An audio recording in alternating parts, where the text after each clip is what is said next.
আসসালামু আলাইকুম, আশা করি সবাই ভালো আছেন। আজকে আবার বাগানে আসছি পুঁই শাক উঠানোর লাগিয়া। এর আগেও পুঁই শাক উঠাইয়া খাইছি, তবে আজকে পুঁই শাক রান্না করা হইতেছে। ঘরে একটা শোল মাছের মাথা আর মনে হয় 1-2 টুকরা পিস আছে আর কি। তো শোল মাছের মাথা দিয়ে পুঁই শাকের ঘন্ট করবাম।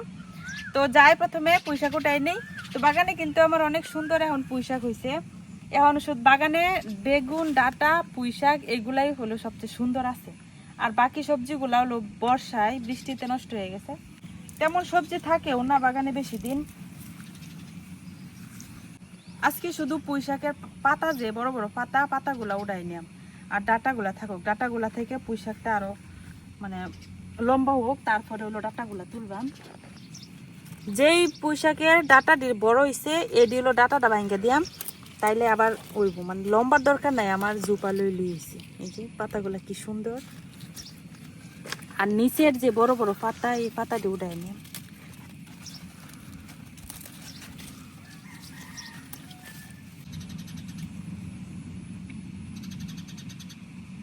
আমার এই জায়গার মধ্যে আমি অল্প অল্প একটু একটু শাকসবজি লাগাই, এটা আমার নিজের প্রয়োজনে।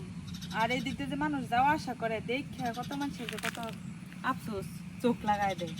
এখন ভাবতেছি চোখ লাগানোর লাগিয়া দেখলাম অনেক জায়গায় হলো ইয়া করে যে বোর্ডের মতো টানায় মার্শাল্লাহ লেখে দেয়, আরো জুতা টুতা টানায় রাখে, ছেঁড়া জুতা, আমিও এটা দিয়ে দেব।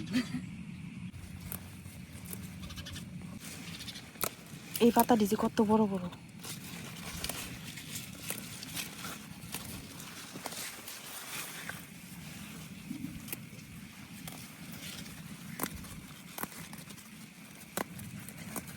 ডগাগুলা আর একটু বড় হইলে তুলন যাবো। আর যেটি ডগা একটু বড় এটি তো উঠাই নিছি। তো এই সাইড থেকে পোশাক উঠাইছি, এখন ঘরের সামনে যে পোশাক আছে ওইখান থেকে কিছু উঠাইয়াম। এই বেগুন গাছটা মরে গেল। এই বর্ষাকালে হুটহাট করে এত বৃষ্টি নামে, বৃষ্টিতে কোনো শাক সবজি আর নাই, ভালো নাই। অনেক গাছ মরে গেছে আমার। মরিচের চারা কত সুন্দর সুন্দর মরিচের চারা আছিল, সব মরিচের চারা মরে শেষ। এই যে এনে একটা মরিচ গাছ আছে, যে এই যে ফুলে ভর্তি, এই গাছটাও মনে হয় টিকতো না। তো এই যে এইদিকে দেখেন আমার পুঁই শাকগুলা কি সুন্দর হচ্ছে। এইদিকে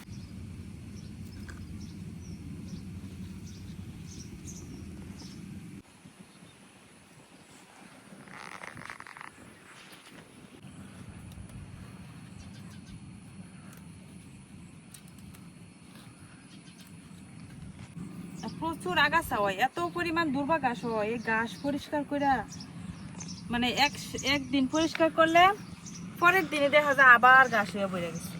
এমন যন্ত্রণা বর্ষাকালে। আর শীতের সময় সবজি বাগান করতে যে ভাল লাগে, একটা দুর্বা ঘাসও উঠে না, কিছু না। আর গাছালিও কি সুন্দর হয়।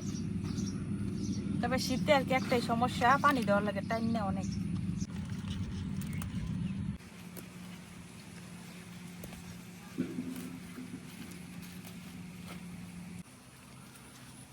এই সাইডে পুঁই শাকের ডাঁটা লাগাইছিলাম, ডাঁটা বাজারতে ডাঁটা খাওয়ার পরে তো এডি মানে পাতা দিয়ে তেমন একটা সুন্দর হয়েছে না, ছোট্ট ছোট্ট পাতা। এখন ভাবতেছি তারপরে ওইটি উড়াই লাই, খায়া খায়া হালাল করে দিই।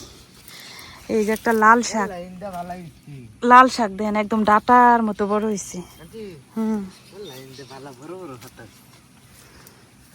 তুই যে এমনি কইতাছস না জানি কত বড় হয়েছে। বাঙ্গিস না গুড়িটা, পাতার সাইজটা কত বড়। তেলাপি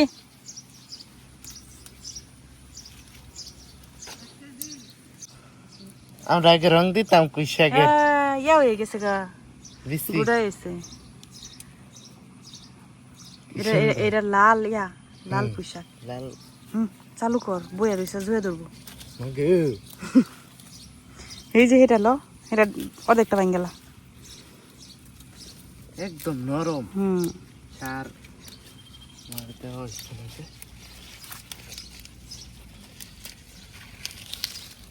এটা বড় হচ্ছে, যেটি ডুগা আসছে নিডি হইছে, এটি ডুগা ভাঙ্গা দিলেই হয় তুই তো বুদ্ধি দিছিলি আমারে কয় এই ডুগা ভাঙ্গো না। এই যে ঢোকা যদি ভাঙছিল নাই ওই যে ডুগা ভাঙ্গাই নিচে দেখ। না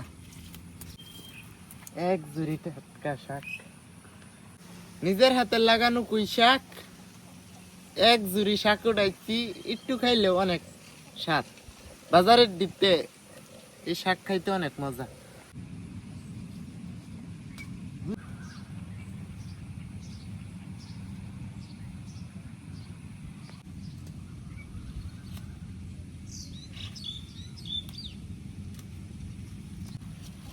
এটির পাতারি কত্তানি বড়। সার দিলে আরো বড় হইতো, আমরা তো সার দিছি না। এক জুড়ি শাক উঠাই লাইছি, আর ওটা লাগতো না। শাক উঠাইলে অনেক মজা লাগে। ওই যে একটা পাতা পড়ছে, অনেক দামি, নিজের হাতে লাগানো, অনেক কষ্টের ফসল। বিরাট কষ্ট করে কোবাইয়া লাগানি হইছে, ঘাস মাস সব করে।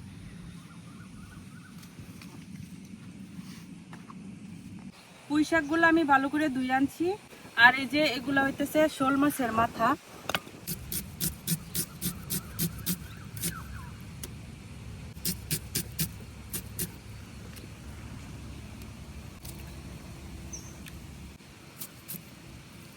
পেঁয়াজের সাথে অল্প একটু রসুন কাটটা দিয়ে দিতেছি।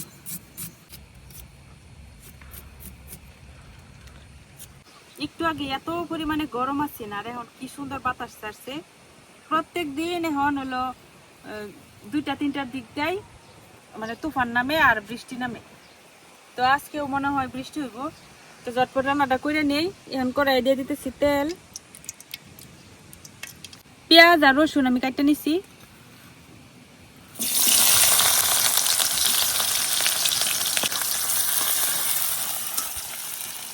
পেঁয়াজ আর রসুনটারে হালকা একটু ভাজতে নিলাম।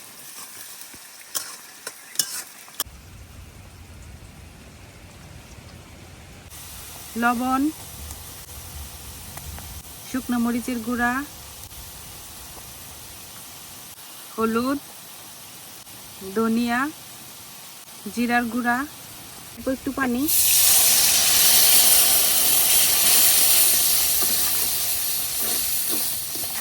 এখন মাছের মাথাটা দিয়ে দিতেছি।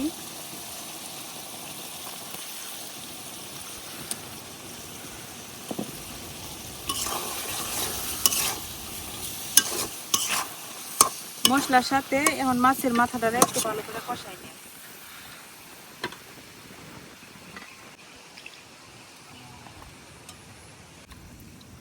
এরকম বড় বড় সাইজের কয়েকটা আলু নিচ্ছি, সাথে দিয়াম।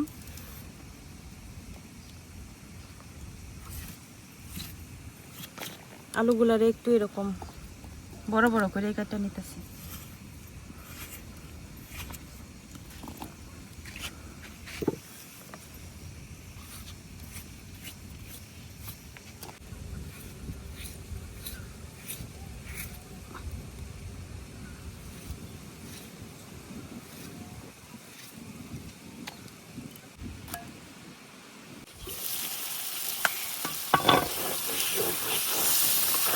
মাছের মাথাটা সুন্দর করে আমি কষিয়ে নিচ্ছি। এখন আলুগুলা দিয়ে দেন।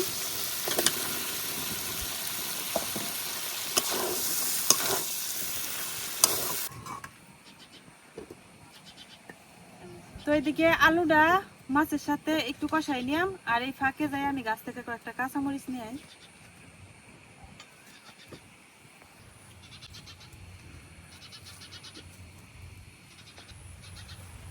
এনের যে কাঁচামরিচ গাছটা, এটাও মরে গেছে। অতি বৃষ্টিতে মনে হয় সব কাঁচামরিচ গাছ আমার মরা শেষ। এই যে ভিতরে একটা কাঁচামরিচের গাছ।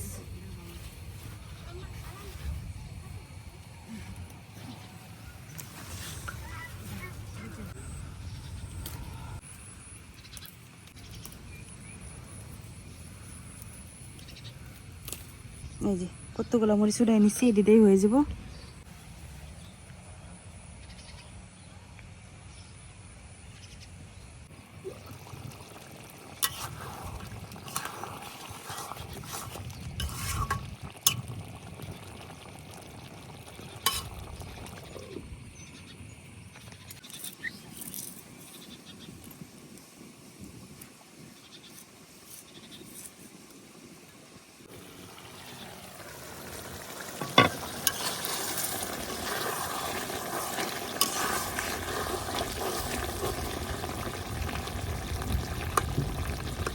আলু মোটামুটি সেদ্ধ হয়ে গেছে, এখন আমি শাকগুলা দিয়ে দেব।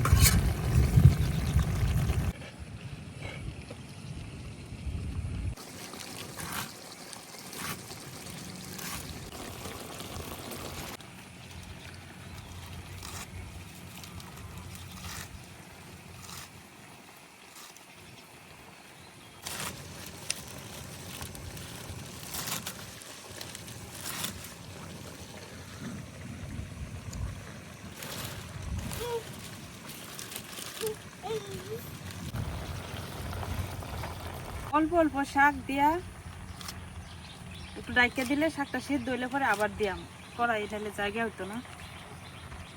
শাকটা সিদ্ধ হয়ে গেলে আবার অল্প একটু হয়ে যায়। এখন যে বাকি শাকগুলো আছে এগুলোও দিয়ে দিতেছি।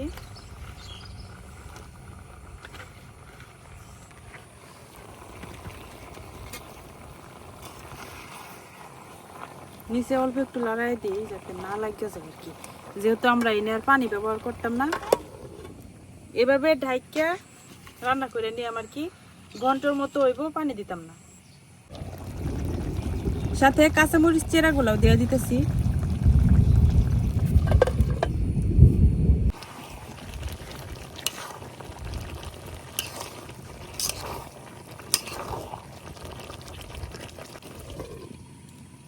তোমার তরকারি হয়ে গেছে, এখন নামাই নিতেছি।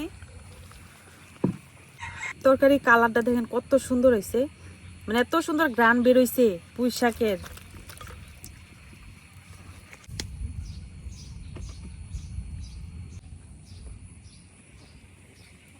মানে নিজের হাতে লাগানো তরকারি অল্প একটু রান্না করে খাইলেও অনেক শান্তি।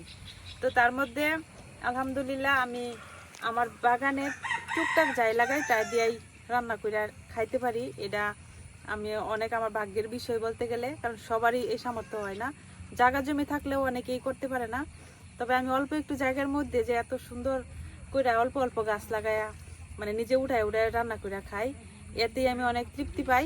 তো যাই হোক, আমার রান্না শেষ, এখন দিন অন্ধকার হয়ে আইতেছে, খাওয়া দাওয়া করতাম না, আজকে এখানেই শেষ করতেছি। কেমন লাগলো অবশ্যই কমেন্টে জানাবেন, আর সবাই ভালো থাকবেন। আল্লাহ হাফেজ।